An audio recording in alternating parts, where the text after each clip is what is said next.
नमस्ते गुरुजी। नमस्ते डॉक्टर सत्येंद्र जी। जो लोग नेताजी पार्लियामेंट असेंबली जाता है, उन लोग कुछ मिनिमम क्वालिफिकेशन होना चाहिए। डॉक्टर सत्येंद्र जी, ये बहुत ही उत्तम सवाल आपने पूछा है। देखिए साहब, ये डेमोक्रेसी है जिसे हम प्रजातंत्र कहते हैं और इसको हमारे दोस्त अब्राहम लिंकन ने परिभाषित किया था। Democracy is a government of the people, by the people, for the people. तो ये प्रजातंत्र है, ये जनता का राज है। ये जनता के द्वारा चुने हुए लोग जाते हैं और जनता के हित में निर्णय लेते हैं। जनता की सेवा के लिए तरह तरह योजनाएं लाते हैं, प्लानिंग्स लाते हैं, उसका एग्जीक्यूशन करते हैं। लेकिन परिस्थिति बिल्कुल विपरीत है, जिसका डर हमारे सबसे उत्तम, सबसे महान दार्शनिक सोक्रेटिस ने कहा था।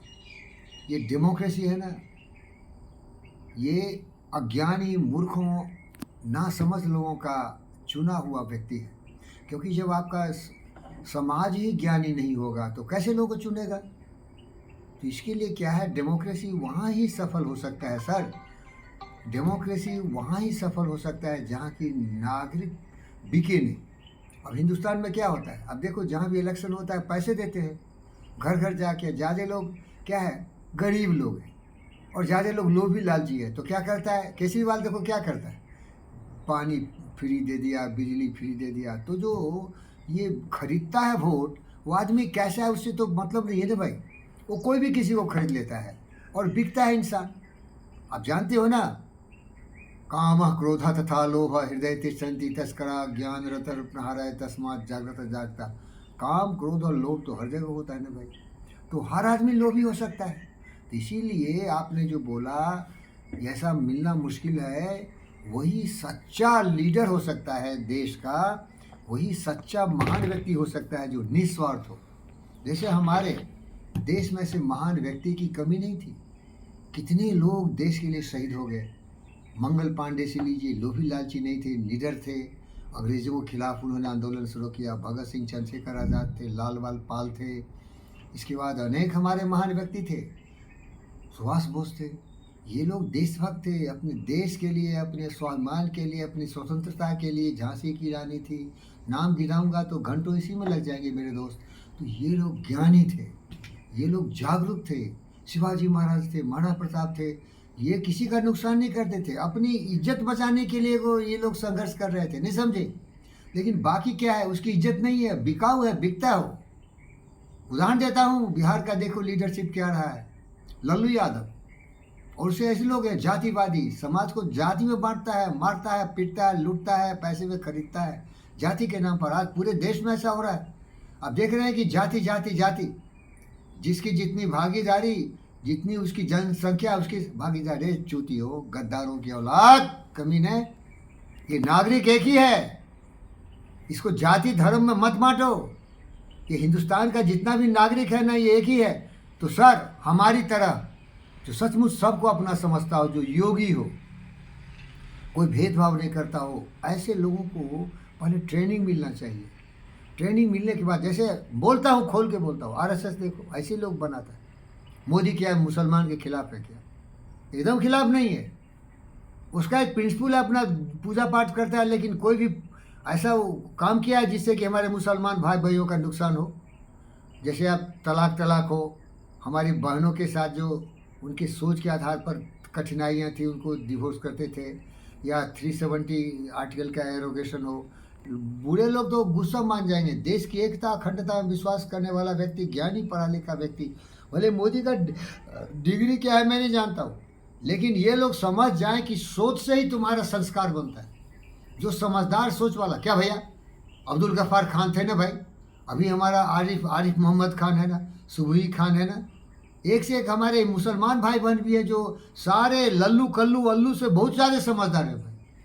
तो ये जाति धर्म मजहब क्षेत्र से कुछ फर्क नहीं पड़ता है। आदमी के विकास में, आदमी के ज्ञान में ज्ञान होना चाहिए, वो जुड़ा उनसे सत्य से।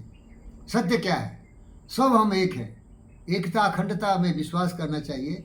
हम सब मिलजुल के चले, वही असम गच्छतम संबद्धतम, हम सब की भावना का सम्मान करें। तो सोच होना चाहिए, ये मुश्किल है। इसीलिए क्या बोलते हैं इसको, जमहूरियत वह तर्ज हुकूमत है जिसमें इंसान को गिनते हैं, तौला नहीं करते।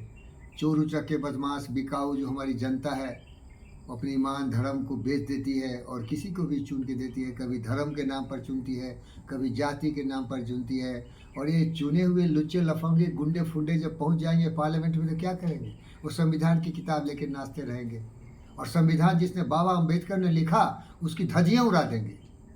इंदिरा गांधी बहुत महान व्यक्ति थी, बहुत महान थी, लेकिन पूरे संविधान का ढांचा ही कटल पटल कर दिया। उसका प्रियम्बुल को भी चेंज कर दिया भाई। उसमें 2 शब्द उसने जोड़ दिया। प्रियम्बुल है ना, उसका बेसिक स्ट्रक्चर होता है संविधान का।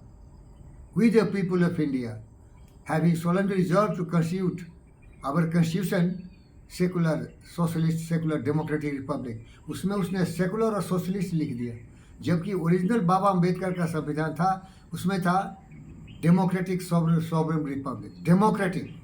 डेमोक्रेटिक होगा मीन सबका बराबर अधिकार होगा, सोवरेन होगा, ये किसी के अंदर में नहीं रहेगा। और ये क्या होगा? रिपब्लिक होगा। Heads of the state will be elected by the people. समझ रहे क्या?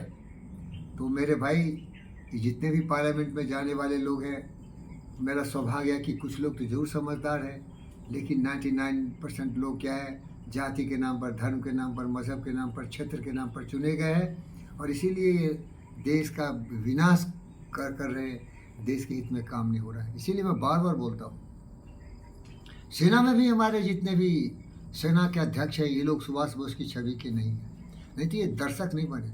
कल देखो ना क्या हुआ, किसान आके डेली आंदोलन करता है। क्या करता है? वो लुच्चा लफंगा गुंडा है, वो किसान नहीं है भैया, याद रख। किसान हमारा भाई दिन रात मेहनत मजदूरी करता है हमारे लिए, खाने के लिए अनाज उपजाते हैं, तरह तरह के सब्जियां उपजाते हैं। लेकिन ये गुंडा लुच्चा लफंगा है ना, ये सब पॉलिटिकली मोटिवेटेड लोग हैं। समझ रहे हैं क्या? ये देश को तोड़ना चाहता है, देश को बर्बाद करना चाहता है। समझ रहे हैं क्या? और डंडा से नहीं सुनेगा, एक पिस्टल से नहीं सुनेगा। सेना का रोल हर जगह होनी चाहिए, लेकिन सेना में भी चूतिया हो सकता है, जिस तरह पाकिस्तान में देखे। इसीलिए आपने सही पूछा सवाल, ज्ञान की आवश्यकता है। सेना में हो, पब्लिक में हो, एम्स में हो, हॉस्पिटल में हो, इंस्टीट्यूशन में हो, चोर नहीं होना चाहिए साला। हर जगह चोर, खुराफात, भ्रष्टाचार, पतित। ज्ञान की आवश्यकता है। क्या चाहिए? ज्ञान की आवश्यकता। जो ज्ञानी है वो जहाँ भी जाएगा रोशनी फैलाएगा भाई।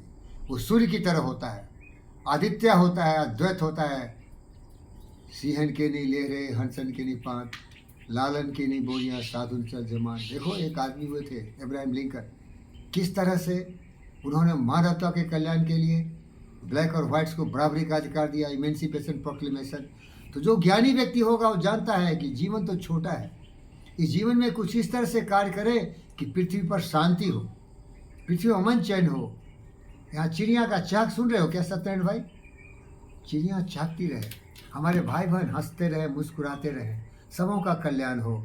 सर्वे भवन्तु सुखिनः, सर्वे सन्तु निरामया, सर्वे सन्तु निरामया, सर्वभद्राणि पश्यन्तु, सर्वभद्राणि मा कश्चित् पश्यन्तु, दुःखमाग् मा भवेत्। कश्चित् दुःखभाग् भवेत्। अहं निजः परो वेति, अहं निजः परो वेति, करुणा लघुचेतसां, करुणा लघुचेतनाम्, उदारचरितानां, उदारचरितानां, वसुधैव कुटुम्बकम्, वसुदेव कुटुम्बकम्, मातृवत् परदारेषु, मातृवत् परदारेषु, सर्वेषु लोष्वत्, सर्वेषु आत्मवत्सर्वभूतेषु, आत्मसर्वभूतेषु, यः पश्यति सः पंडितः। यः पश्यति सः पंडितः। ये पढ़ा लिखा के भेजो ना, वो स्वार्थ की बात ही नहीं करेगा। जहाँ दया तहाँ धर्म है, जहाँ दया तहाँ धर्म है, जहाँ लोभ तहाँ पाप, जहाँ लोभ तहाँ जहाँ पाप, क्रोध तहाँ काल है, जहाँ क्रोध तहाँ काल, जहाँ क्षमा तहाँ आप। जहाँ क्षय हमारी तहाँ तरह पाप। ज्ञानी व्यक्ति अगर पार्लियामेंट में पहुंच गया तो कभी भी देश के बारे में सोचेगा, भगत सिंह, सुभाष बोस, चंद्रशेखर आजाद की तरह सोचेगा। सबका मान, सबका सम्मान होगा, न उसका कोई जाति होगा, न उसका कोई धर्म होगा, न उसका कोई मजहब होगा, वो केवल इंसान होगा। विचार लो कि मृत्यु हो, न मृत्यु से डरो कभी, मरो परंतु यो मरो की याद जो करे सभी। सहानुभूति चाहिए, यहाँ विभूति है, ऐसा व्यक्ति होना चाहिए। ओम शांति।